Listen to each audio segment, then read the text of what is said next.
преку овие проекти општината директно ќе ги потикне граѓаните да ги користат велосипедите и се разбира тоа ќе влие на повеќе сегменти, екологијата, намалување на метежот сообраќајен кој што е се поголем во Скопје, особено во централниот дел на скопското подрачје. Трета година поред сакам да најавам дека продолжува да функционира проектот Цел центар на Точак. Ова е, како што кажав, трета година поред и од денеска граѓаните ќе можат да се пријават за субвенции за добивање велосипеди.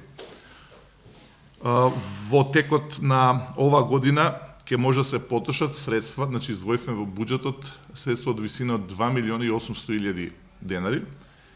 Ќе субвенционираме, како што знаете, од претходните 2 години 30% од вредноста на велосипедите, но се разбира тоа да не надминува над вредноста, да не биде над 3.000 денари.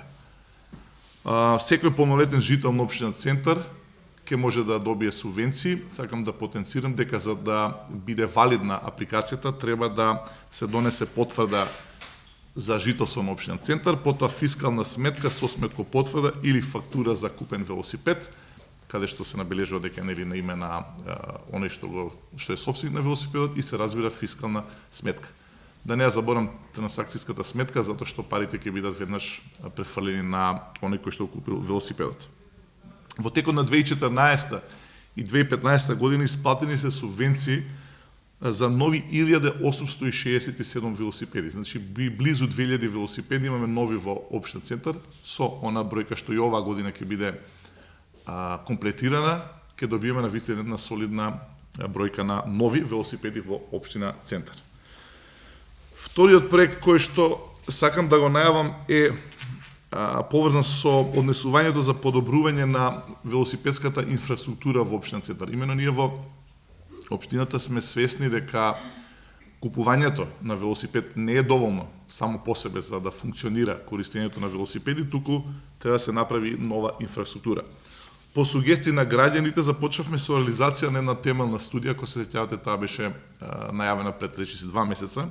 Студија која што служеше за лоцирање на проблемите околу рутите, каде точно се движат велосипедистите и кои се проблемите со кои што тие се соочуваат. Во оваа студија беа вклучени, односно идејата беше на професорите на Архитектонскиот факултет и веќе е спроведено, завршеното онлайн испитување.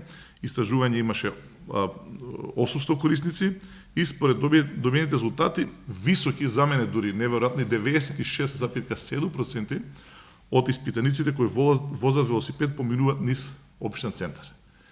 Во ова испитување кое што дополнително ќе биде презентирано пред јавноста, заедно со некој што го изготвува и кој што го реализира, е, како што кажав, набележа не само рутата на движење на велосипеди, туку кои се проблемите, каде таа рута тече, условно кажано, и каде има проблеми кои што општина Центар треба да ги поправи и така натаму. Што значи дека за идната година општина Центар ќе во својата програма ќе излезе со јасна цел, а тоа е создавање на нова и подобрување на актуелната велосипедска рута во нашата општина.